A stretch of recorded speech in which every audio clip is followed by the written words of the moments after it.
जय हिंद दोस्तों। जिनका भी इस बार बिहार दरोगा मेंस, बीपीएससी 72, बीएसएससी सीजीएल और बिहार परिषद डीयू का एग्ज़ाम देने वाले हैं ना, ये क्लास ना आपके लिए रामबाण साबित होने वाला है। क्योंकि मैंने इसमें उन सभी क्वेश्चन को रखा है ना जो आपके अक्सर एग्ज़ाम में पूछ लिया जाता है। और ये मैंने सबसे इसका बेस्ट क्या है, मैंने बीपीएससी जो एईडीओ का भी एग्ज़ाम हुआ था ना जस्ट अप्रैल में, बीपीएससी एईडीओ का, उसके बेस्ड पे ये मैंने क्वेश्चन बनाए हैं। और ये मैंने पीआईक्यू क्वेश्चन उठाए हैं यूपीएससी से, एनडीए से, आपका यूपी पीसीएस से या आरओ से, और बिहार दरोगा मेंस से, ठीक, बीएसएससी सीजीएल से, ठीक है, डीयूओ से, या आपका जो बीपीएससी का पहले पूछ चुका है एग्जाम में, उन सभी इम्पोर्टेंट जो कॉन्सेप्चुअल क्वेश्चन हैं, कॉन्सेप्चुअल जो आजकल पूछा जा रहा है, उन्हीं को मैंने लिया है। तो इसको स्किप मत कीजिएगा। चलिए हम लोग शुरुआत करते हैं। देखिए, पहला क्वेश्चन है कि डॉपलर प्रभाव के संदर्भ में निम्नलिखित कथनों पर विचार करें। तो डॉपलर प्रभाव क्या क्या है उसके बारे में हम लोग को ऑब्जर्व करना है, ठीक है। तो जब प्रकाश का स्रोत, ठीक है, जैसे कोई प्रकाश का स्रोत, जैसे सूर्य का स्रोत मान लीजिए, जैसे सूर्य क्या है, एक प्रकाश का स्रोत है। तो जब प्रकाश का स्रोत ऑब्जर्वर, मान लीजिए सूर्य प्रकाश का स्रोत है और हम क्या है, एक ऑब्जर्वर है। तो ऑब्जर्वर की ओर आता है तो तरंगदैर्घ्य क्या होती है, घटती है, याद रखिएगा, जिसे क्या कहते हैं, ब्लू शिफ्ट कहते हैं, ठीक है। और जब स्रोत दूर जाता है, ठीक है, मतलब जैसे सूर्य क्या है, प्रकाश का स्रोत है, वो हमसे दूर जाएगा तो आवृत्ति क्या होगा, घटती है, जिसे क्या कहते हैं, रेड शिफ्ट कहते हैं। और आपको पता है कि जब सुबह में आप लोग देखेंगे कि सुबह में क्या होता है, सूर्य हमसे क्या होता है, दूर होता है। तो देखे ना सुबह और शाम में, ठीक है, सुबह और शाम में क्या होता है, सूर्य हमसे दूर होता है तो दिखे ना क्या होता है, लाल दिखता है ना। और वहीं जो हमारे नज़दीक रहता है तो क्या होता है, और क्योंकि वो दूर जाता है तो क्या होता है, जब दूर रहता है तो हम लोग को आवृत्ति घटती है, क्योंकि हम लोग को उतना तेज धूप नहीं लगता है, उसका मतलब धूप का मतलब असर नहीं लगता है। जैसे सुबह शाम में अब धूप रहता है लेकिन हम लोग को नहीं लगता है कि धूप लग रहा है। लेकिन वहीं जब दिन दोपहर में होता है, दोपहर में वो बिल्कुल हमारे नज़दीक रहता है और क्या होता है, हमको एकदम तीखा लगता है, मतलब हम धूप में नहीं रह पाते। तो वही कहना चाह रहे हैं। और जो सूरज दूर जाता है तो क्या होते हैं, रेड शिफ्ट करते हैं, ठीक है। और डॉपलर प्रभाव का उपयोग ब्रह्मांड के विस्तार की पुष्टि करने में की जाती है, ठीक है, क्योंकि आपको पता है कि ब्रह्मांड का दिन ब दिन विस्तार होते जा रहा है। तो ब्रह्मांड के विस्तार का पता किस रेड शिफ्ट से चलता है, क्योंकि गैलेक्सियाँ हमसे दूर जा रही है, ठीक है। गैलेक्सिया मतलब वही ब्रह्मांड के बारे में, ब्रह्मांड में बहुत सारी गैलेक्सियाँ हैं ना, उसी की बात कर रहे हैं। तो आपका तीनों सही हो जाएगा, ठीक है। फिर क्वेश्चन बोला है कि नियम और सिद्धांत की बात करना है, ठीक है, नियम और सिद्धांत। तो अनिश्चितता का सिद्धांत किसने दिया, अनिश्चितता का सिद्धांत आपका अनसर्टेनिटी प्रिंसिपल, तो किसने दिया था, तो ये दिया था हाइजेनबर्ग ने। पूछता है कि अनिश्चितता का सिद्धांत किसने दिया, तो हाइजेनबर्ग ने। प्रकाश विद्युत प्रभाव का सिद्धांत किसने दिया, तो प्रकाश विद्युत प्रभाव का सिद्धांत अल्बर्ट आइंस्टीन ने, बहुत फेमस है, ठीक है। क्वांटम सिद्धांत किसने दिया, तो क्वांटम सिद्धांत किसने दिया था, ये मैक्स प्लैंक ने दिया था। और परमाणु मॉडल तो सबको पता है, नील्स बोर ने दिया था। ये चारों आपके डायरेक्ट एग्जाम में पूछे थे। जैसे अगर आप एसएससी जीडी दे रहे हैं या आप एसएससी का एग्जाम दे रहे हैं या रेलवे का एग्जाम दे रहे हैं, वहाँ से डायरेक्ट आपको पूछ देगा कि ये अनिश्चितता का सिद्धांत किसने दिया था, हाइजेनबर्ग। मतलब एक क्वेश्चन में आप 4 क्वेश्चन पढ़ लिए, ठीक है। कोशिका सेल की संरचना के संदर्भ में कौन सा कथन गलत है, माइटोकॉन्ड्रिया और क्लोरोप्लास्ट अपना डीएनए और राइबोसोम होता है, बिल्कुल सही है। और ये आपके डायरेक्ट एग्जाम में पूछ देता है, एसएससी और एनटीपीसी में, आपका रेलवे वाले में, ठीक है। तो ये आपका एक क्वेश्चन बन गया। लाइसोसोम को आत्मघाती की थैली कहा जाता है क्योंकि इसमें पाचक एंजाइम होते हैं, ये भी सही हो गया। आपका भी एक क्वेश्चन एक और बन गया। प्रोकैरियोटिक कोशिकाओं में केंद्रक झिल्ली उपस्थित नहीं, केंद्रक झिल्ली अनुपस्थित होती है, ठीक है। तो आपका 1 2 3 क्वेश्चन बन के, ठीक है, यही आपका आंसर है, क्योंकि गलत है, यहाँ पे झिल्ली अनुपस्थित होना चाहिए, तो उपस्थित नहीं, ठीक है। गोल्जी का है, कोशिका में पादपों के परिवहन और पैकेजिंग का कार्य करता है, ये भी बिल्कुल सही है। वरना आप एक क्वेश्चन में 4 क्वेश्चन देख लिए, ठीक है। जैसे प्रोकैरियोटिक में सुषुप्त केंद्रक और केंद्रक झिल्ली का अभाव होता है, वही बोला है, ठीक है। तो आपका सी वाला आंसर हो जाएगा। फिर बोला आर्किमिडीज के सिद्धांत के अनुप्रयोग के संदर्भ में विचार करें। लोहे की कील पानी में डूब जाती है लेकिन लोहे का बना जहाज तैरता है, पूछता है क्यों, तो ये आपका सही है, ठीक है। लैक्टोमीटर दूध की शुद्धता मापने वाले इसी सिद्धांत पर कार्यरत है, ये भी बिल्कुल सही है, ठीक। ये पूछता है कि लोहे की कील पानी में डूब जाती है लेकिन लोहे का बना जहाज तैरता है, किस सिद्धांत पर कार्य करता है, तो वो आर्किमिडीज के सिद्धांत पर। ठीक है, लैक्टोमीटर दूध की पूछता है, दूध की शुद्धता मापने वाला यंत्र क्या है, तो लैक्टोमीटर याद रखिएगा। ठीक है, हाइड्रोमीटर द्रव का घनत्व मापने वाला भी इसी पर आते हैं, बिल्कुल सही। पूछता है कि द्रव को घनत्व मापने वाला क्या है, तो हाइड्रोमीटर। या इस तरह आपको याद होना चाहिए। ठीक है, फिर बोला है कि रोग, जैसे रोग आ गया। ठीक है, अब रोग आ गया, रोग और उसके कारक, तो पूछेगा एथलीट फुट किसकी वजह से होता है, तो कवक से। ठीक है, हैजा रोग किससे होता है, तो आपको पता है जीवाणु से होता है। मलेरिया किससे होता है, तो प्रोटोजोआ से होता है। डेंगू किससे होता है, तो विषाणु से होता है। तो ये आपके यहाँ से भी 4 क्वेश्चन बन गए। मतलब आपका ऐसा कोई क्वेश्चन नहीं है जो आपको कॉन्सेप्ट देखा जाएगा। ठीक है, मैंने बोल दिया ना कि ये क्लास आपका कॉन्सेप्चुअल क्लास है। ठीक है, मतलब ये अगर आप कर लेंगे ना तो आपको बहुत सारे जो कॉन्सेप्ट होंगे क्लियर हो जाएंगे। प्रकाश के परिकिरण के कारण होने वाली घटनाएं, प्रकाश के प्रकीर्णन के कारण होने वाली घटनाएं हैं कौन कौन है, तो आकाश का रंग नीला दिखाई देना, बिल्कुल सही है। सूर्योदय और सूर्यास्त के समय सूर्य का लाल दिखना, बिल्कुल सही है। अंतरिक्ष यात्री को आकाश का काला दिखाई देना, ये भी किसके है, प्रकाश का प्रकीर्णन है। तो आपका तीनों सही है। ठीक, आधुनिक आवर्त सारणी के संदर्भ में विचार करें। ठीक है, आधुनिक जो मॉडर्न पीरियोडिक टेबल है ना, उसके बारे में बताना है। बोला यह तत्वों के परमाणु भार पर आधारित है। नहीं, किसके आधार पर था, ये परमाणु भार नहीं बल्कि किसमें, क्रमांक के आधार पर है। ठीक है, क्रमांक यानी परमाणु संख्या के आधार पर। ठीक है, तो यहाँ पे भार नहीं बल्कि क्रमांक होना चाहिए था, तो ये आपका गलत हो गया। क्षैतिज पंक्तियों को आवर्त और ऊर्ध्वाधर स्तंभों को वर्ग कहते हैं, बिल्कुल सही है। ठीक है, तो आपका केवल 2 सही होगा। ठीक, आधुनिक आवर्त सारणी परमाणु क्रमांक यानी एटॉमिक नंबर पर आधारित है, जबकि क्या, जबकि मेंडलीफ का जो सारणी है वो परमाणु, जो मेंडलीफ का आवर्त सारणी था ना वो किसमें था, वो परमाणु भार पर था। और आधुनिक वाला किसके पर है, तो ये मोसले का है। ठीक है, याद रखिएगा, पूछता है आधुनिक आवर्त सारणी किस पर आधारित है, तो मोसले के और मेंडलीफ की, और जो पुरानी वाली है वो मेंडलीफ की परमाणु भार पर। ठीक है, तो ये इस तरह से यहाँ पर 2-4 आपका कॉन्सेप्ट क्लियर होगा। फिर पूछ रहा है कि निम्नलिखित में से कौन सा एंजाइम अग्नाशय द्वारा स्रावित नहीं होता है। देखिए, आपके RSC एग्जाम में पूछा गया है, BPSC में भी पूछा गया है, तो आपको पता होना चाहिए कौन नहीं होता है। तो ये ट्रिप्सिन होता है, बिल्कुल सही है।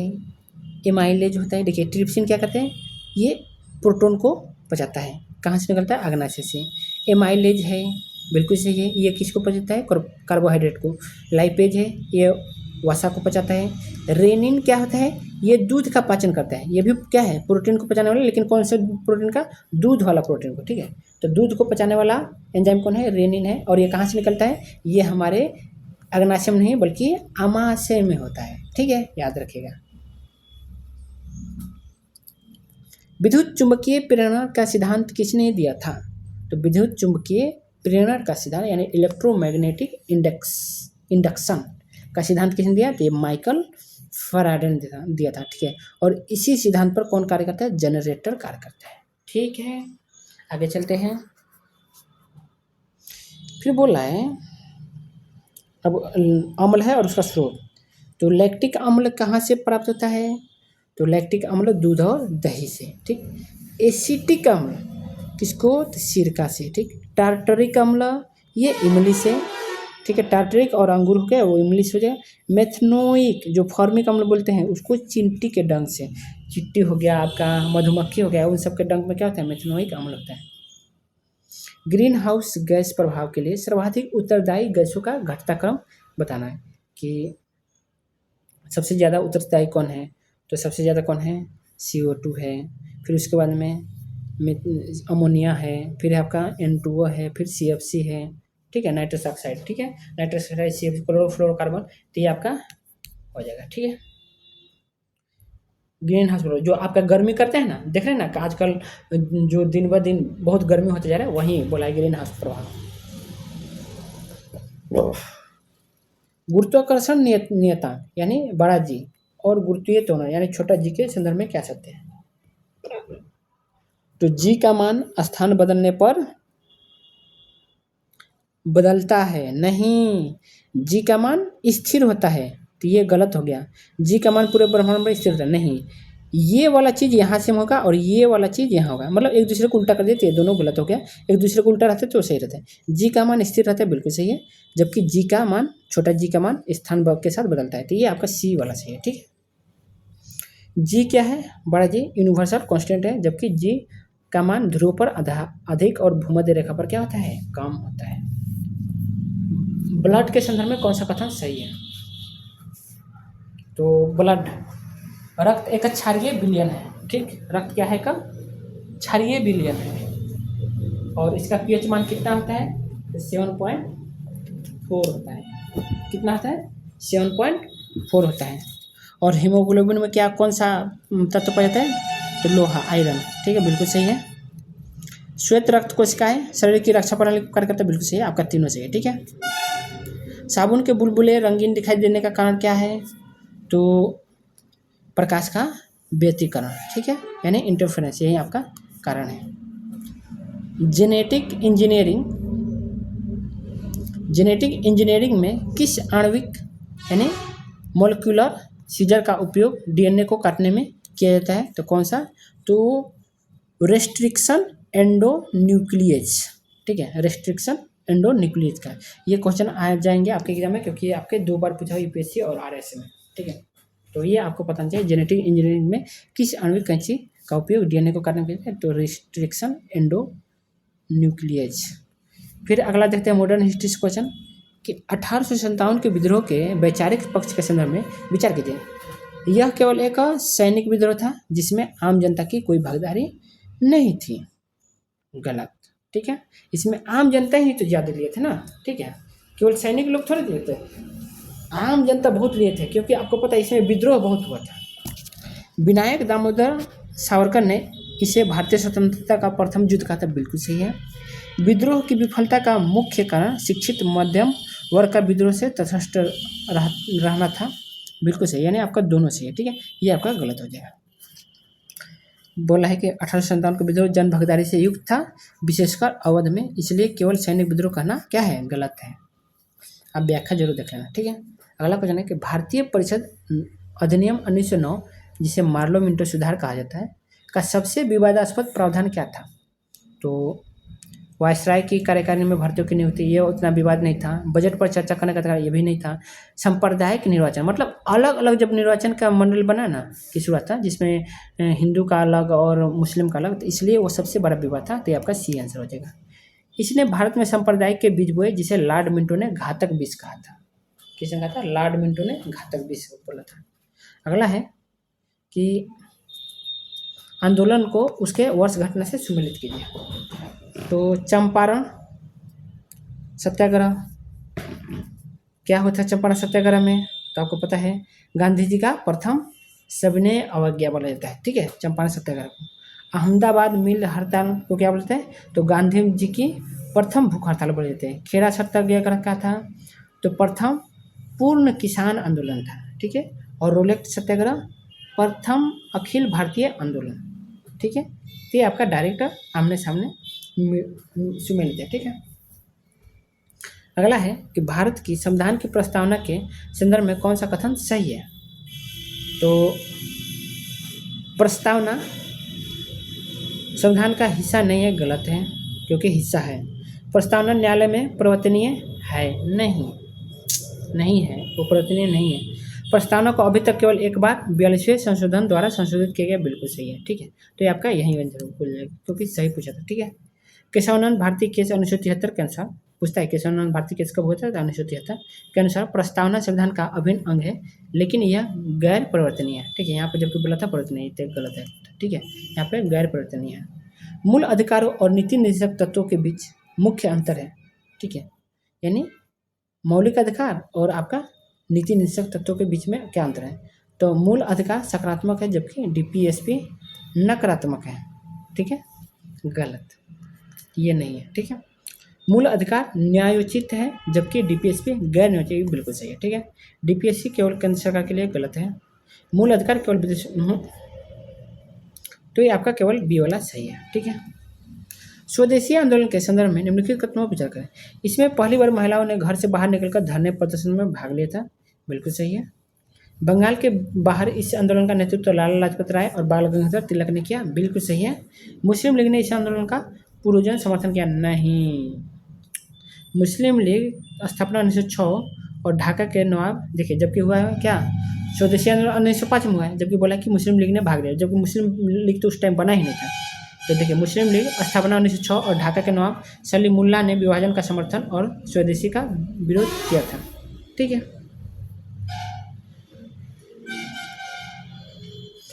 संसदीय विशेषाधिकार का अर्थ क्या है? सांसदों को प्राप्त कानूनी प्रतिरक्षा, सांसदों को प्राप्त कानूनी प्रतिरक्षा। संसदीय विशेषाधिकार का अर्थ है कि सांसदों को प्राप्त कानूनी प्रतिरक्षा होती है, ठीक है। तो ये आपका ये वाला सही है। अनुच्छेद 105 के तहत सांसदों को सदन में कुछ भी बोलने या मत देने के लिए न्यायालय के प्रति उत्तरदायी नहीं ठहराया जा सकता है। अगला है, गांधी इरविन समझौते में कौन सी शर्त शामिल नहीं थी? तो सबने अवज्ञा आंदोलन को स्थगित करना बिल्कुल था। द्वितीय गोलमेज सम्मेलन में कांग्रेस की भागीदारी बिल्कुल था। भगत सिंह, राजगुरु और सुखदेव की फांसी को रोकना ये नहीं था, ठीक है। हिंसा न करने का, राजनीतिक बंदियों की रिहाई बिल्कुल सही था। अगर चाहते महात्मा गांधी जी तो ये रोक सकते थे, ठीक है। गांधी जी ने मांग की थी लेकिन इरविन ने इसे मानने से इनकार कर दिया था, ठीक है। बहुत लोग बोलते हैं कि ये तो मांग किए ही नहीं थे, लेकिन यहाँ तो लिखा है कि गांधी जी ने मांग की थी। जानते हो भगत सिंह को ना, राजगुरु और सुखदेव को फांसी करने का ना सबसे बड़ा कारण था ना, आपको पता है, जो आरएसएस है ना, तो उसमें शायद कोई नेता लोग थे, ये मतलब पढ़ने में आता है बहुत सारे कोई किताब में कि आरएसएस के कोई जज होते थे, उनके मतलब उनसे सपोर्टिव में कोई जज था, वहीं वो चाहता था कि उनको दिया जाए। जबकि एक आपका एक न्यायाधीश था, पता नहीं उसका नाम मैं भूल रहा हूँ, न्यायाधीश था अंग्रेज, वो ना इस्तीफा दे दिया था इनको। फांसी जब बोला गया था ना, तो वो अपना इस्तीफा दे दिया था कि हम नहीं सुनाएंगे उसको। तो वो इतना अच्छा था, लेकिन हमारे ही देश के कुछ ऐसे लोग थे जो उनको फांसी देना चाहते थे। तो वो सब क्या ही बात करें, मतलब अभी हालत जो हो रहा है हमारे देश का, भगत सिंह जी और राजगुरु और सुखदेव रहते तो क्या सोचते हैं कि साला हम इन कुत्तों के लिए हम अपनी जान दिए, ठीक है। अगला है, न्यायिक पुनरावलोकन का सिद्धांत भारत ने किस देश से लिया है? ठीक है, तो किस देश से लिया? तो ये संयुक्त राज्य अमेरिका यूएसए से लिया है, ठीक है, न्यायिक पुनरावलोकन। अगला है, अधिनियम मुख्य प्रधान से सम्मिलित कीजिए, ठीक है। तो 1773 रेगुलेटिंग एक्ट, ठीक है, 1773 रेगुलेटिंग एक्ट। तो क्या हुआ था? तो बंगाल का गवर्नर जनरल पद, ठीक है, क्योंकि पहले बंगाल का गवर्नर बोला जाता था, अब बंगाल का अब क्या बोला जाने लगा, बंगाल का गवर्नर जनरल, ठीक है। 1813 का चार्टर, चाय और चीन के साथ व्यापार छोड़कर कंपनी का एकाधिकार समाप्त, बिल्कुल सही है, ये भी बहुत पूछता है, ये भी बहुत पूछता है। 1833 का चार्टर एक्ट, भारत और गवर्नर जनरल पद, ठीक है, जो बंगाल का गवर्नर जनरल था वो क्या बन गया था, वो भारत का गवर्नर जनरल पद बन गया था 1833 में। 1858 का भारत सरकार अधिनियम क्या था? तो भारत का वायसराय पद, मतलब क्या हो गया, गवर्नर जनरल का पद हटा के वायसराय कर दिया गया। द्वैत शासन का अर्थ है, तो द्वैत शासन का क्या अर्थ है कि प्रशासनिक विषयों को आरक्षित और हस्तांतरित दो भागों में बांटना, यही क्या था, द्वैत शासन, ठीक है। मतलब पैसा का कोई और अलग और कोई देखरेख का अलग, ये था, ठीक है। मतलब प्रशासनिक विषयों को आरक्षित और हस्तांतरित दो भागों में बांटना था, यही होता आपका द्वैत शासन। यह 1919 के अधिनियम द्वारा प्रांतों में लागू किया गया था, ठीक है। और यही चीज़ जो क्या हो गया था, ये ना 1935 में कहाँ पे हो गया था, वो केंद्र में लग गया था, प्रांत से हटाकर। सबने किस संविधान के किस अनुच्छेद के तहत राष्ट्रपति शासन लगा जा सकता है? तो 356, सबको ही पढ़े होंगे, ठीक है। कैबिनेट मिशन 1946 के प्रस्ताव में शामिल नहीं है, तो क्या शामिल नहीं? भारत का विभाजन और पाकिस्तान का निर्माण, ये शामिल नहीं था, ठीक है, यही आपका आंसर हो जाएगा। बाकी आपको देख लेंगे। कैबिनेट मिशन ने पाकिस्तान की मांग के स्पष्ट रूप से अस्वीकार कर दिया था, ठीक है। पंचायत राज को संवैधानिक दर्जा किस संशोधन द्वारा दिया गया। तो पंचायती राज को संवैधानिक दर्जा 73वां संशोधन में दिया गया था। भारतीय राष्ट्रीय कांग्रेस के किस अधिवेशन में पूर्ण स्वराज का प्रस्ताव पारित किया गया? तो किसमें? 1929 लाहौर में। भारतीय राष्ट्रीय कांग्रेस के किस अधिवेशन में पूर्ण स्वराज का प्रस्ताव? तो 1929 के लाहौर में। इसकी अध्यक्षता कौन की थे? तो जवाहरलाल नेहरू ने की थी और रावी नदी के तट पर तिरंगा फहराया था। ठीक है, अगला क्वेश्चन देखते हैं कि अलाउद्दीन खिलजी के बाजार नियंत्रण सुधारों के संदर्भ में विचार करें। इसका मुख्य उद्देश्य जनता को सस्ती वस्तुएं उपलब्ध कराकर उनके कल्याण करना था।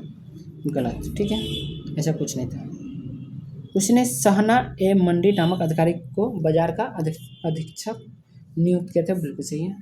उसने वस्तुओं के दाम उत्पादन लागत के आधार पर तय किए थे। ठीक है, बिल्कुल सही है, दोनों सही है। ठीक है, तो पहला क्यों बोलते हैं? तो देखिए, अलाउद्दीन का मुख्य उद्देश्य विशाल सेना का कम वेतन में रख रखाव करना था, न कि जन कल्याण।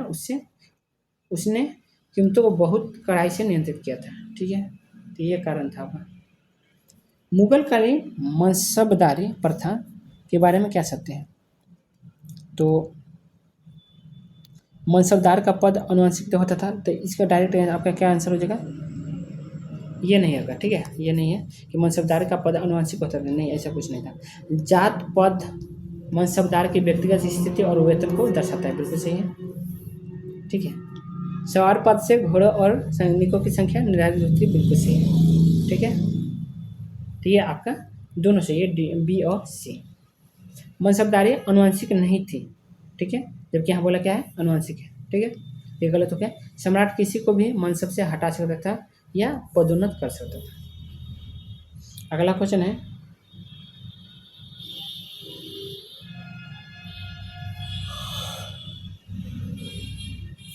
शंकराचार्य किससे है? तो शंकराचार्य अद्वैतवाद से है। ठीक है, कौन से दर्शन? अद्वैतवाद। रामानुजाचार्य किससे है? तो रामानुजाचार्य विशिष्टाद्वैत से है। मध्वाचार्य किससे है? तो ये द्वैतवाद से है। और निम्बांकाचार्य तो ये द्वैताद्वैत। ठीक है, द्वैतावाद से मध्वाचार्य और द्वैताद्वैत से निम्बांकाचार्य। ठीक है, याद रखिएगा। पृथ्वी के वायुमंडल में गैसों के वितरण संदर्भ में विचार कीजिए। तो कार्बन डाइऑक्साइड और जलवाष्प केवल 90 किलोमीटर की ऊंचाई तक ही पाए जाते हैं। ठीक है, ओजोन गैस का सर्वाधिक संकेतन समताप मंडल में होता है। बिल्कुल सही है। नाइट्रोजन और ऑक्सीजन मिलकर वायुमंडल का 99% हिस्सा लेते हैं। बिल्कुल सही है, यानी आपका तीनों सही है। ठीक है, अश्वक्षांश के संदर्भ में कौन सा कथन सही है? तो आपका बी हो जाएगा। यहाँ 30 से 35 डिग्री अक्षांशों के बीच स्थित उच्च दाब पेटी को क्या कहते हैं? तो हॉर्स लैटिट्यूड कहते हैं। ठीक, यहाँ वायु नलिका बैठती है जिससे मौसम शांत रहता है। ठीक है, प्राचीन काल में व्यापारी घोड़ों को समुद्र में फेंक देते थे ताकि जहाज हल्का हो सके, इसलिए इसे अश्व अक्षांश कहते हैं। ठीक है, अब आगे ना आपको पता चलेगा कि अश्व अक्षांश क्यों कहा जाता था। ठीक है, जैसे पहले क्या होता था ना कि मान लीजिए आप प्रशांत महासागर में लेके गए नाव, अब ये आप देख रहे हैं इसमें बहुत सारा बोझ हो गया है, तो वो डूबने शुरू करेगा। तो इसमें जितने भी घोड़े थे ना, गधे थे, इनको ना सब फेंक देता था, जिससे वजह से क्या होता है, नाव थोड़ा हल्का हो जाता था। विजयनगर साम्राज्य के कृष्णदेव राय के बारे में निम्नलिखित कथनों पर विचार करें। वे तुलु वंश से संबंधित हैं। बिल्कुल सही है। उन्होंने अमुक्ता मल्लवाद नामक ग्रंथ की रचना तेलुगु भाषा में की है। बिल्कुल सही है। पुर्तगाली यात्री डोमिंगो पायस उनके दरबार में आया था। यह भी सही है, आपका तीनों सही है। ठीक है, भूकंपीय तरंगे के संदर्भ में वैचारिक कथन चुने। तो पी तरंगे केवल ठोस माध्यम में चलती है। गलत। इस तरंगे ठोस, द्रव और गैस तीनों में माध्यम में चलती है। बिल्कुल सही है, बिल्कुल सही बोले, बिल्कुल गलत है। ठीक, इस तरंगे तरल बाहरी कोर में प्रवेश नहीं कर सकती है। तो ये आपका सही है। ठीक है, इस तरंगे क्या होगा, तरल की बाहरी जो कोर है ना उसको प्रवेश नहीं कर पाएगा। तो पी तरंगे सबसे ज़्यादा तेज और पाइप में पी तरंगे सबसे तेज और तीनों माध्यम में चलती है, जबकि एस तरंग केवल ठोस में चलती है। तो ये आपका दोनों सही है। ठीक है, अब अगला क्वेश्चन देखते हैं कि हवा और उसके क्षेत्र। फ़ोन किधर चलता है? तो फ़ोन आपको पता होना चाहिए, ये आल्प्स पर्वत यानी यूरोप में चलता है। खम्सिन ये मिस्र में चलता है। सांता एना देखिए, सिरोक्को कहाँ चलता है? ये सहारा रेगिस्तान में। तो सांता एना कहाँ होगा? ये कैलिफोर्निया में।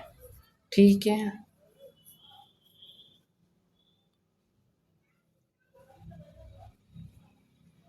अब देखिए यहाँ पे सही करना होता है ना, तो देखिए आपको पता है कि फ़ोन क्या है? आल्प्स पर्वत। अगर नहीं कुछ और होता है तो सिरोको और खम्सिन तो बहुत देखेंगे। खम्सिन मिस्र से और सिरोको इतना से। तो देखिएगा कोई मारा तो नहीं ना।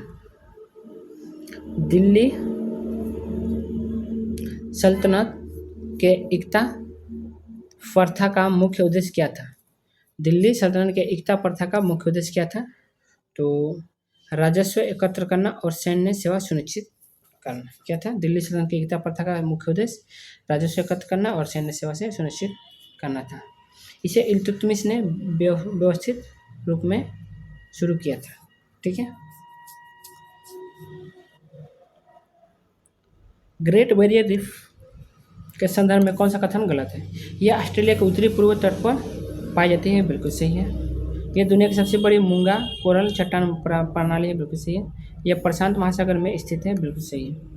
ठीक, तो ये आपका यहाँ पे से यह हिंद महासागर में स्थित है। तो चलिए आज के लिए बस इतना ही, मतलब आपका ये टॉपिक के लिए इतना। तो आप लोग देख लेंगे कैसा लगा यह। अब देखिए इसके बारे में देखते हैं। ग्रेट बैरियर यह कोरल सागर प्रशांत महासागर में स्थित है। ठीक है। और ऑस्ट्रेलिया कहाँ है? उत्तर पूर्व में। दिन और रात की अवधि में अंतर का मुख्य कारण क्या है? तो मुख्य कारण है आपके पृथ्वी के सूर्य के चारों ओर परिक्रमा और अक्ष का झुकाव। कितने पर झुका है अक्ष का? तो 66.5 डिग्री। और पृथ्वी कितने पे? तो 23.5 डिग्री। ठीक है। अगला क्वेश्चन है अधिकारी और विकार। मीरबख्शी कौन है? सैन्य विभाग का प्रमुख। सद्र उस सुदूर